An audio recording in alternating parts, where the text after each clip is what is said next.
Salut à tous, amis Blaugrana, j'espère que tout le monde va bien en ce vendredi. C'est le débrief de Barça Osasuna, la victoire 3-0, c'est ici et maintenant. Le Barça l'emporte donc 3-0 sur sa pelouse de Montjuïc face à cette équipe d'Osasuna dans ce match en retard que la Liga ne voulait pas repousser encore plus loin. La trêve internationale vient de terminer. Les joueurs sont à peu près tous cuits de ces voyages.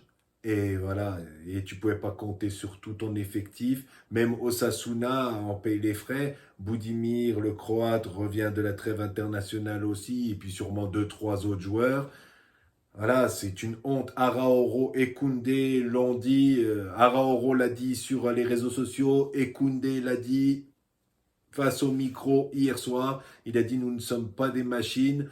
Non seulement il ne respecte pas le club et en plus il croit qu'on est des machines. Voilà, c'est une honte.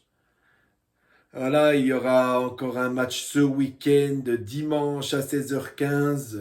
Il n'y a même pas 3 jours de repos, c'est une honte. Ensuite, après, il y a un gros match face à l'Atlético. Voilà, bref, on va parler de ce match face à Osasuna. Très bonne prestation des gars. Ferran Torres en forme, il a ouvert le score, il a fait un très bon match. Il était titulaire. C'est rare qu'en titulaire, il fasse des matchs aussi convaincants. Il a loupé quelques occasions, mais il a fait un très bon match, Ferran Torres. Qu'il reste en forme. Voilà, il a 8 buts en Liga, 14 buts en tout cette saison, avec un temps de jeu qui n'est pas énorme non plus. Olmo, on va passer à Olmo. Encore une fois, Dani Olmo est blessé. On l'a acheté pour l'avoir 1 mois sur 2. Ça devient un peu pénible. Et il va louper au moins 2 semaines. Il va louper bien 4 matchs. Des matchs importants face à Dortmund, face au Betis. Là, ce week-end face à Girona, contre l'Atlético en demi-finale de Copa. On aurait bien voulu l'avoir avec nous. Mais bon, il y a un joueur qui l'a remplacé qui est très en forme. Il a fait un très gros match, une très belle entrée hier avec une passe décisive pour Lewandowski. C'est Monsieur Fermin Lopez. Il a été très bon hier. Gavi a fait un très gros match aussi. Franchement, très bon match de Gavi. Son meilleur cette saison depuis son retour de blessure. Enfin, pour moi, c'est mon avis. Pedri de Jong, dans les standards, excellent comme d'habitude. Pablo Torre et Pau Victor, ça fait plaisir de les revoir. Ils n'avaient pas joué depuis longtemps. Hansi Flick les a fait rentrer. Quel plaisir de les revoir. Pablo Torre a fait une très bonne entrée. Pau Victor aurait pu marquer. Dommage, il se loupe après un travail magnifique de Lamine Yamal. Défensivement, rien à dire. Inigo Martinez et Eric Garcia ont été très bons. Sechny, il s'est même amusé avec les défenseurs à dribbler. Non, les défenseurs, les attaquants, excusez-moi.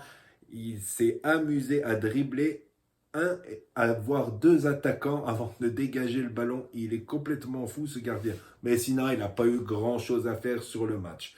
Koundé, très bon match de Koundé. Baldé aussi, très bon match, énorme. Une passe décisive pour Ferran Torres sur le premier but. Gros match de Baldé. Lamine, gros match, mais personnellement, je l'aurais sorti vers la 60, 70e. Il n'aurait pas dû jouer 90 minutes. Il avait 210 minutes dans les jambes dans cette trêve internationale, tout comme Koundé d'ailleurs.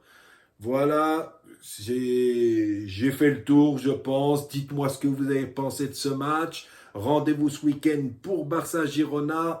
N'hésitez pas à venir vous abonner à la chaîne La Familia. Ça fait toujours plaisir. Ça me donne de la force. Et voilà. Ciao à tous. Bonne fin de journée les amis. Et bon début de week-end. À demain ou à dimanche matin pour mon avant-match. Ciao. Visca Barça.